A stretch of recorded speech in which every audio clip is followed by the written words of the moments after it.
avec une blessure au genou. Voilà la compo avec la Towers dans les buts, Dumont, Lemens, Keita et Chaïb a priori en défense, Verhaeghe, Framborin avec Jordi Soladio en pointe, Lavie à gauche, Mitulikic donc à droite, Massimo Bruno en soutien. Elle est sifflée néanmoins, attention à ce ballon qui traîne, Segovia, la frappe, Pandore qui intervient bien.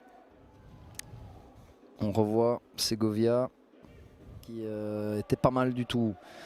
La déviation, Soladio, perte de balle, attention parce que là Simba Colli peut lancer Kestens à gauche, il décide d'y aller seul, Simba Colli la frappe. L'arrêt de Pandore, il était très joli cet arrêt, hein. Franchement il s'est bien détendu là, le gardien. C'est un petit péché de ne pas la donner, mais ouais, Dalle couvrait bien et finalement la frappe de la Jupiler Pro League et de la Challenger Pro League aussi. Attention parce que là c'est une balle de 1-0 pour Kestens. Aïe aïe aïe, on n'arrive pas à cadrer là à Molenbeek depuis 2 minutes. Dommage pour les coalisés parce que là, si 2 pour le ROEDM et 2 tirs cadrés à 0 pour les Bruxellois. Chaïb, est-ce que ça passe? Oui, le grand pont sur Mitulikic. Attention, Chaïb, il a toujours la balle. Il faut peut-être intervenir. Penalty! Ah ouais, mais ouais!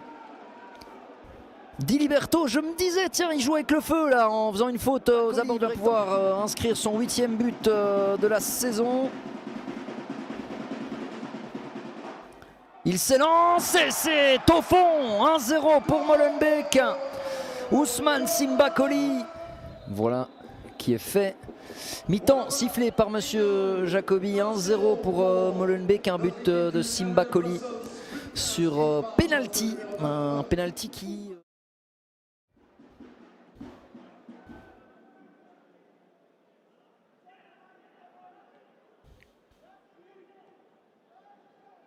Attention, attention, il y a une possibilité là et Lavie qui est tout seul de l'autre côté. Ouais, il l'a vu, Lavie pour le 1 partout en début de mi-temps, deuxième mi-temps.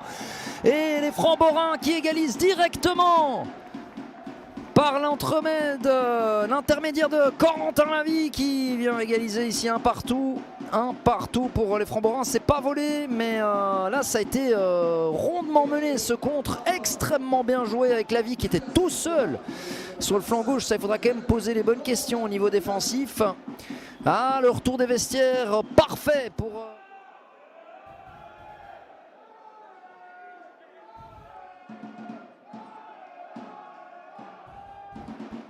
Lavie. Ouh, Lavie sur la latte, mais qu'est-ce qu'il a mangé à la mi-temps, Corentin Lavie. La Tower s'était presque battue, j'ai l'impression. Mais regardez, à 25 mètres comme ça, elle était sublime. Passer une partie de sa carrière à l'Inter de Milan, non, je ne rigole pas. C'est partie de ces jeunes qui sont partis tôt, mais n'a jamais joué en équipe première. Et il y a penalty pour les Framborins après un penalty en première mi-temps. Pour Molenbeek, les fortunes s'inversent. Face à lui, Lucas Vaneno du Patro Eisden, c'était en novembre. Attention, Massimo Bruno, ouh, il a failli l'avoir, la Towers, mais c'est 1-2 pour les Framborins qui commencent à y croire ce soir. Une fois, son placement est assez drôle là, monsieur Jacobi, sur les 5-10 dernières secondes, c'était peut-être pas le plus optimal. Zapata! Encore une frappe sur la latte après celle de Lavie, c'est pas fini. Simba Colli, le contrôle de Soleil dégage. Essian au milieu et alors devant Lima et Abdallah, même si regardez, non, c'est 5-2-2-1 ou 5-4-1 plutôt, avec Bruno à gauche et Abdallah à droite, Lima seul en pointe, il me semble. Oh, et attention, ça va être la rouge ça, la poche arrière, franchement, alors on va regarder. Ouais, c'est sévère quand même, je trouve, hein. La montée du numéro 26.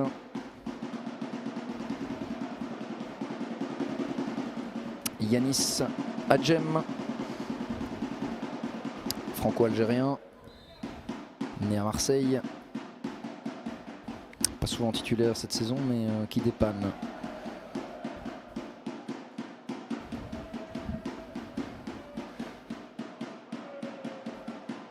Souvent en fin de rencontre, il avait joué 1 minute face au FC Liège, ce sera pas beaucoup plus aujourd'hui.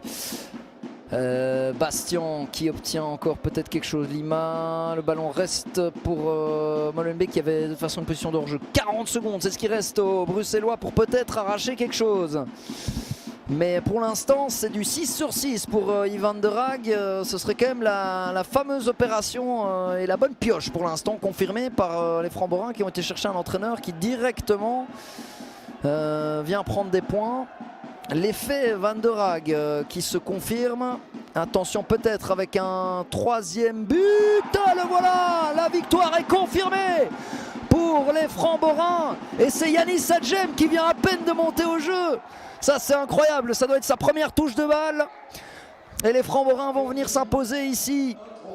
Du côté de Molenbeek, la catastrophe pour le club bruxellois, bon, qui donnait tout évidemment dans le temps additionnel et donc s'exposait à ce genre de contre. La bonne finition d'Adjem et la main de la Towers qui n'est pas...